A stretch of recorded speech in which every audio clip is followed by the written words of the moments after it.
Hello everyone, welcome to SwitchUp. Today we've got a review for you of Story of Seasons, A Wonderful Life. Now this is a game that first came out many years ago now. In fact, I think it was around about 2004, back then when this series was known as Harvest Moon, and this is a remake of that game. So is it a wonderful life or an absolute strife? Well, let's find out.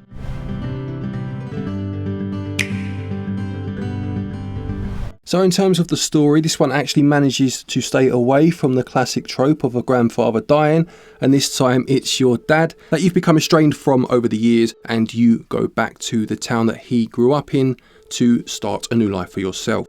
So you'll start off by choosing a character. You can choose to be male or female, or there is a non-binary option this time as well. In the first version of this game, it was just a male character that you could play as. So you start out by building up your farm. What are you given and where are the beginnings? In terms of what you start with, you have quite a modest farm to begin with. You're given the essentials in terms of tools, and you are given some seeds, and basically, you can start from there. So the gameplay is very standard in that respect, but there is quite a bit different to this one, which we'll get to later. But just in terms of the basic farming, you'll have, a couple of fields to start off with. You are given actually a cow at the start of the game, which is something that doesn't always happen in these games. So you start with an animal, and obviously you can go off into the valley, which is called the Forgotten Valley. I think it was called Forget-Me-Not Valley in the first one. So a little change there to meet the locals. Don't have a cow, man. Well, you do. Oh, there you go. So you start off, like you say, in traditional sense as far as a farming game goes. Does it have day-night cycles? Are you going to bed at the end of each day? Is there a stamina system? It has a stamina system. It also has a fullness system, so you need to eat and make sure that you keep yourself fit and healthy that way. There is a day-night cycle too. There are only 10 days to each season, which is unusual. Generally you have 30 in games such as these, so you just need to bear that in mind, obviously, for things like crops, what have you. The crops will have seasons that they grow in better than others. You can purchase seeds, obviously, to grow the crops. Then you put them into the deposit box, and your dad's friend, who's the one that you meet at the start of the game, will come and pick these up and give you your money. As far as the world map goes, is this thing built on, like Stardew Valley, a town that you can visit every area from the beginning, or do you have to unlock certain aspects of that? Most of it is there to be seen right at the start. I will say it's a very small town. Right. There's not a huge amount to do on face value, at least. It doesn't look very impressive, if you like, even back then, because obviously you'd gone from 2D games, they were bigger, and then this first 3D one, I guess they couldn't make as big a town as they wanted, And then obviously we're looking at NPCs, and we'll get into relationships.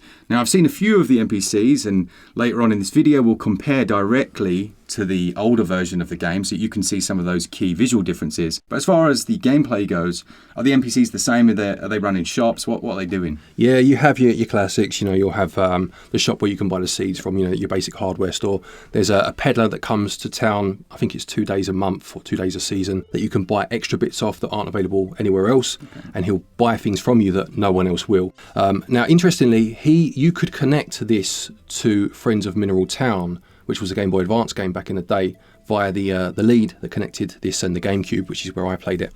Now, I do have that on my Switch, and I wondered if there'd be some sort of way that it would pick up that you had save data and maybe try and connect them. I haven't been able to find a way that you can do that. I'm not saying it's not there, but I've not been able to find it. Yeah, oh, that would have been nice, wouldn't it? Yeah, it would have been, yeah. So we'll move on to relationships now, because this is where the game really does change. Now, obviously, things like marriage have been in these sort of games for a long time, so that's not different. What is different, though, is that this is actually quite linear in that it really does force you into that arc. You do have to get married. That's weird. Yeah, I don't want to say too much because I don't want to spoil too much, but I kind of have to mention this part because it's quite a selling point or not. It might put some people off. So at the end of the first year in the game, you have to have got to know one of the locals well enough to propose and get married. If you don't, now I've never not been able to, so I don't know exactly, but I have heard that there is potentially someone that will propose to you. Right. But if you don't accept it, it's game over. You can't continue without doing that because the game is split into chapters. So the next chapter is set a few years later, and you're that bit older, you have a young child, and you'll move on through your life. Now, I do commend this. That's quite a unique concept, certainly back then, in terms of farming games. And it is actually still quite unique these days in terms of how it's executed. Unfortunately, I don't think it's executed that well. And that's my biggest bugbear with this game. Yeah, it's a really interesting choice, and I use interesting, like you say, neither positively or negatively, because it's really going to depend on the person. In terms of the chapters and the linearity with that, do you keep everything you've built? Well, that's the thing. So you don't really build as such. As you start the next chapter, and it's set several years later, your house just gets bigger for you. Generally, you'd be building the house up yourself as and when you see fit. Here, it's not really like that. It's in the chapter 1, you've moved on a few years, now you have a kitchen, or now you have a larger house, or you have a bigger barn. You know, the game just dictates when those changes happen. You can still get animals and things like that as you can in any other game. It's not, I don't think that part is a problem. If that had happened, I wouldn't have been, bothered at all. I think they should have let you play for, say, 5 years, do what you want, and then when you're ready to get married, chapter 2 starts.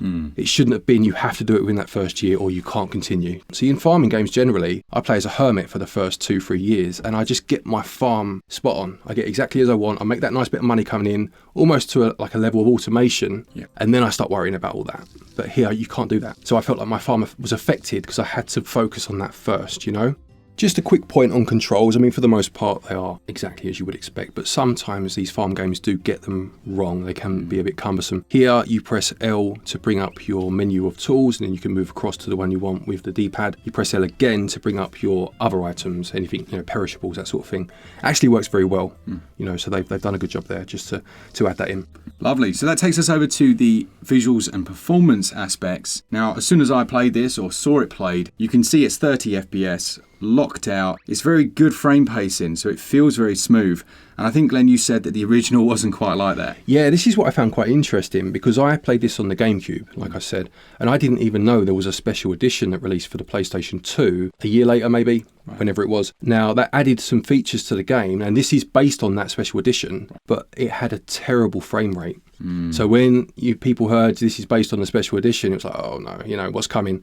But actually they fixed the frame rate completely. Nice. I did notice a lot of animation changes. Is that from the original as well? Yeah, I mean, obviously you have to appreciate that the original was a GameCube game. It had that classic, blocky look to it, that sort of time period. That's been completely updated. You could argue it loses some of the charm, but I do think they've done a good job of updating the game. Yeah, things like the run animations just look so much smoother than they did before, and when you're doing a lot of repetitive ones like the farming aspects, it just looks better. It does, and it also loses that kind of muddy look that it had back then. It looks nice and clean. The seasons are represented very well. I love autumn in these sort of games, always looks lovely, but it's a nice things as well, like you have quite a dynamic weather system where it will change midday, which wasn't the case necessarily in games of the past, One possible negative, and this isn't unique to this one, but the world can feel a little empty, right? It certainly does, yeah. I think that's kind of, again, it's a case of updating an older game where unless you're starting completely from scratch, not just in terms of visuals, to make things bigger and bolder, you're going to have that problem, and it does feel a bit empty, you're right, yeah. What's the soundtrack like? It's pleasant. There's certainly nothing wrong with it. I would say it's not as memorable as some of the other games in the series, but it does the job. It's perfectly serviceable. It's got that nice, almost melancholic at times sound to it that will just almost fade into the background as you're playing. Perfect. So in terms of value then, this will set you back £34.99 and regional equivalents are on your screen now. You're looking at 1 gigabyte download. I would say that £35 is at the top end, particularly when you consider the competition that's available, but it's a very popular game, right? It's a game that people from, that know it from the past will, I'm sure, want to play again. What I will say is that obviously it's a remake. It's clearly not a remaster. This has been remade in terms of the visuals and they fix that frame rate, which, so they should. But at least that justifies a higher price point. And you're still going to get, if you want to do everything, you get looking between 30 and 50 hours worth. What I will say, though, is that because of that mechanic not quite sitting right for me, I would choose to play something else. That doesn't make this a bad game. Just for my personal preferences, it didn't quite tick all the boxes. So just be aware of that, and that it is more linear than you would expect in these sort of games.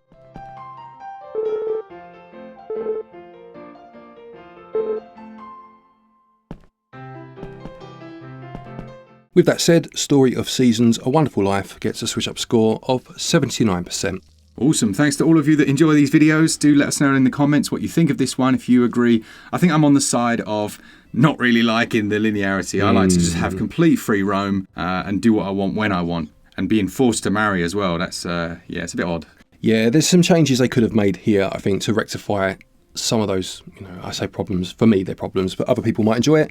But just be aware of it, and then you'll know exactly what you're buying. Don't forget, if you are looking for eShop credit to pick this one up or anything else, of course, you can do so via our website, switchup.gg. You'll get yourself 5% cash back via our SwitchUp tokens, and there's also another 5% discount available if you use the code SwitchUp. A quick thank you to our patrons and our channel members for your continued support, and to each and every one of you for watching our videos. Take care, and until next time, happy gaming.